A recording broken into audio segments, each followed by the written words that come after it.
I'm about to run 48 miles in the next 48 hours. Let me give you some context. So over the next 2 days, I'm going to be running 4 miles every 4 hours for the next 48 hours. Yeah, it's pretty straightforward, pretty simple. Why am I doing this? In just under 3 weeks' time, I'm going to be running a backyard ultra. This is where I'm going to be running a 4.16 mile loop on the hour, every hour, and it's a last man standing event. Now, originally, when I signed up to do it, my goal was to hit 12 laps, which would equal 50 miles. Most I'd ever run before that was 32 miles, so I thought, 50 miles, that's going to be a big step up. And then I entered the Hateful Eight, and you guys have seen the video from the Hateful Eight, and if you haven't, go back and watch it. What are you playing at? And in the 8.5 hours that I was running for that, I managed about 45 miles. So now I'm doing this event. I think that 50 miles is just going to be a bit of a cop-out. So I was like, I'm going to try and do a bit more than that this time. And yeah, now here we are, panicking, being like, how am I going to run more than 12 laps? No idea how I'm going to do it. I've never planned this much nutrition, this much sort of like consistency or anything into my running before. So yeah, I've got like a crew coming down to support me. I've never had a crew for a run. This is all like mental to me, but because I've set all of this up, I really don't want to let anyone down, and I don't want them, like my parents are coming down from London, and I don't want them to turn up and me just run a measly 12 laps. I'm like, well, I have to go through the night at least. So I'm looking at like 20 to 24 laps potentially, which is like 80 to 100 miles, and I've never done anywhere near that. And if you look at the state that I was in after the Hateful Eight, I've got no place being there. Like, what am I doing? Yeah, that's where I'm at. And I thought, what better way to have like a bit of a practice run than to do the David Goggins challenge. 4 miles every 4 hours for 48 hours. I'm going to be starting at 10 p.m. tonight. It is now 9:15. So I've got 45 minutes to get ready for my first run. I didn't really tell anybody about this. And then my mate invited me out for a run tomorrow. And I was like, oh, sorry, mate. I'm doing the 4x4x48. I decided last night. And he was like, oh, no worries. I'll come down and run with you tonight instead. So he's driving down to support me on my first lap. Let's see how this goes. Also, I do want you guys to peep a sneak preview of my gym and the fucking awesome lighting behind me. Look at that. That is, come on. Are you seeing how dark it is outside? And they're so good, and they look so good on camera. And it's a shame that my hair's always a fucking mess. Otherwise, I might actually look half decent on camera. And also these massive bags under my eyes, which are brought out even more by the lighting. So maybe the lighting's not such a good thing. Run.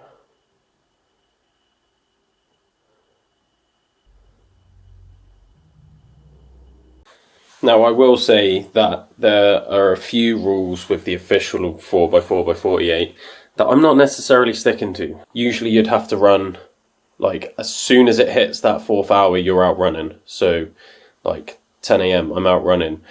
2 p.m, I'm out running. 6 p.m, I'm out running. But I need to make this work around my job. So tomorrow, I've already got a client booked in for 2 p.m, so that doesn't work for me. So I'm pushing that run back till 3 p.m. And as long as I'm getting that run done in the 4 hours, does it really fucking matter? Like, I've got a life to live, so I'm still running 48 miles over 48 hours. It's not like I'm skipping the first run, or I'm not skipping any runs. I also know that I'm only meant to run 4 miles, where I'm running slightly over 4 miles most of the time because, like, this first run, I'm going to run down to the park. I'm doing 4 miles round the park, and then I'm going to be running back, so that's more than 4 miles. Tomorrow and Wednesday, I know that I've got clients in, and my work is about just over 5 miles away. So I'm going to run to work to save commuting. I'm going to walk down to the park now, see Josh, and yes, I'm wearing my running vest for a 4-mile run.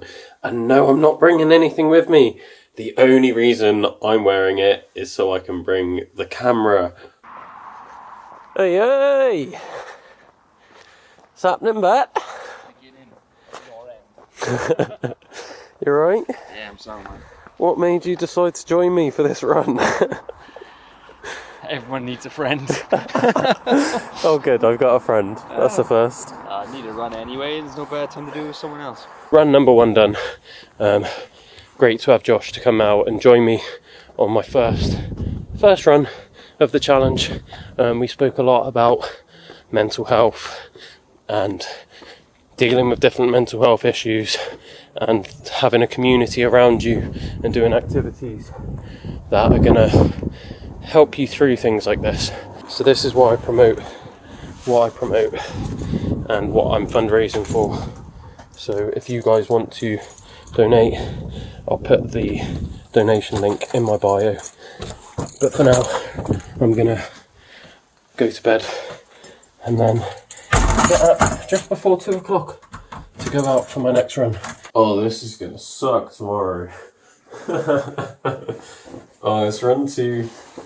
It's 5 to 2 currently. Yeah, that was tough to get up. It took me a while to get to sleep there. Yeah, but we're up. We're getting it done. And do you want to know the worst part? I told myself no music for this challenge. Let's go.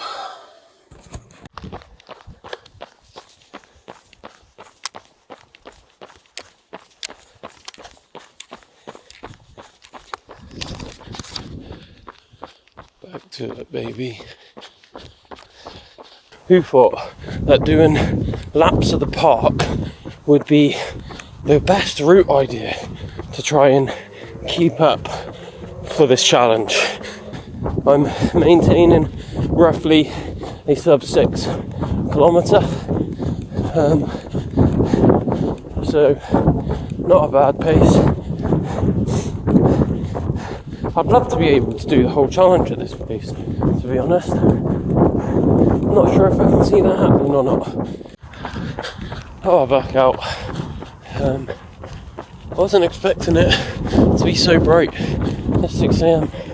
Not gonna lie, I thought it would be like this at like 6:30, 7, but pleasantly surprised. I really didn't know how much this would impact my sleep. It's taken me about an hour to get to sleep after each run. So last night I've had 4 hours sleep instead of the 6 that I was aiming for. So I can't imagine I'll be getting much sleep after this either. Laps at the park. Run number 4. I'm out. I'm doing further this time, 5.5 miles, because I've got to get to work. So yeah, putting in the extra miles. Should have enough time for a quick shower before PT, and then back-to-back PTs, and then a later run. Can't do the 2 o'clock, so I'm going to do my run at 3 o'clock, and then yeah, another 5.5 miles home. But that run home is all uphill.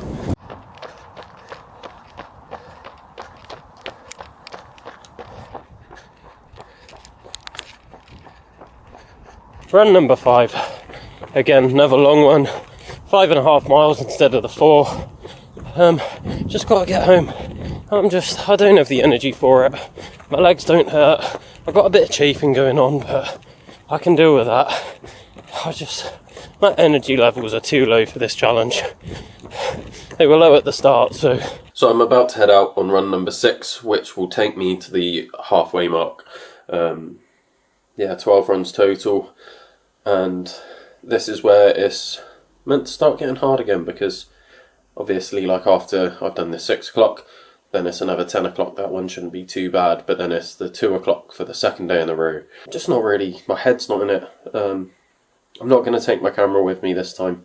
I'm not going to take anything with me. I just want to get out on the road and not plan a route. I'm just going to run for a bit and then run back once I've hit the halfway mark. But I really wish I'd brought you guys with me on that run because the sunset was absolutely stunning. Just got back from work, I got some food in the microwave, then I'm going out for run number 7 and Josh is coming back out again. So I'm going to head out, do some laps at the park with Josh. Oh, out again. Getting it done. Chilly this morning. I don't think I recorded it too, but Carl came out to join me and did laps of the park. I'm not doing laps of the park now, I'm going just out and back, but I'm taking it real easy today. I did my fastest lap with Carl yesterday, so yeah, and then I got home, so it took me ages to sleep before that run with Carl. I gave myself like a good 3 hours to sleep and couldn't sleep. My watch said I had an hour and 10 minutes sleep before the 2 a.m. So that was rough going into that. And then same thing between like the 3 and my 6 o'clock alarm, I just could not sleep. And I kept checking the time because I was like, I'm going to have to wake up in a minute. And the last time I checked the time before I was sleeping was 5:30, sorry. And then I I did go to sleep then. So I've had about 20 minutes there. I am going very slow now though. So yeah, just keep plodding.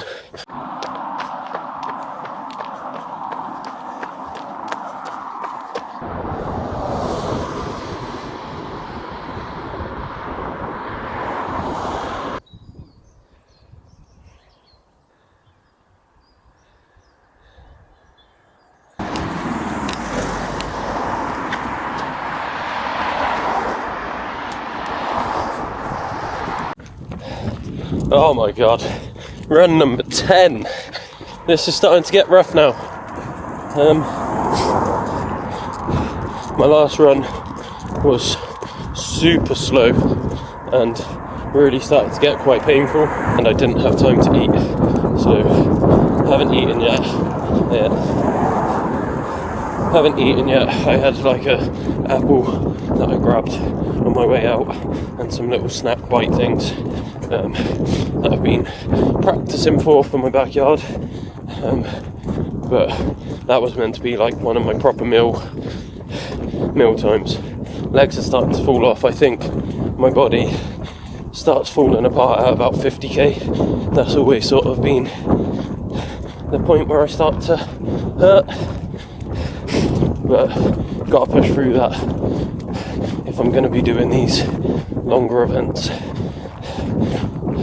especially in the 6 and 6, because the shortest one is a 50. So yeah, I'll be doing 6 days, averaging 60k a day. Back out again, run number 11. This is a long one, getting out for 8.5k again, so extra 2k on top of the 4 miles, and yeah, my legs are feeling it bad, struggling a bit, but my pace says otherwise. So whereas my last 2 runs have been pretty slow, so far, almost 3k in, I'm keeping up consistently sub 6 kilometre pace. But I definitely think food and a shower has helped, despite being absolutely exhausted. So I just hit my second wind on this challenge. I don't know what happened. I was just averaging sub 6 minute kilometre. Next thing I know, I've done a 450 kilometre, and then from there I've managed 5:02. So they're my fastest 2 kilometres of this whole challenge, and I'm almost at the end of it. So that is the 4x4x48 done. I've just got in from run 12. I've completely lost all my energy just before that last run. I just crashed hard, but I kept a good pace up, 6:16 per kilometre pace average throughout the longer run, which is 8.5k. where I'm going to do another 6.5k to finish off the challenge and yeah, get the extra mileage in. Yeah, that'll bring me to, I figured it out as like 92.5k for this challenge after that run. So that's not a bad shift. I'm quite happy with that.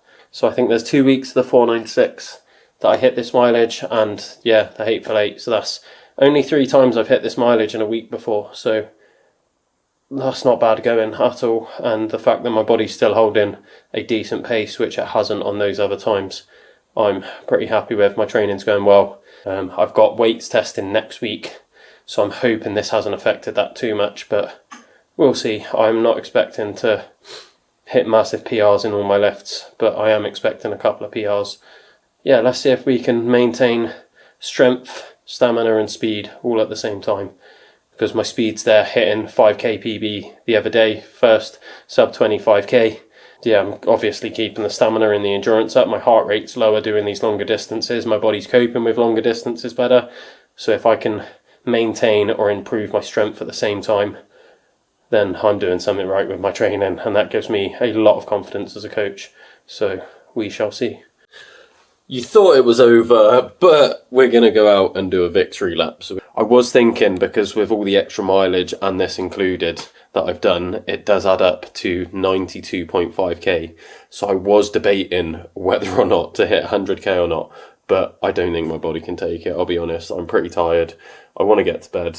I've got a long day of work tomorrow, so I really could do with some sleep. Probably a bit more food before I go to bed as well. So heading out now.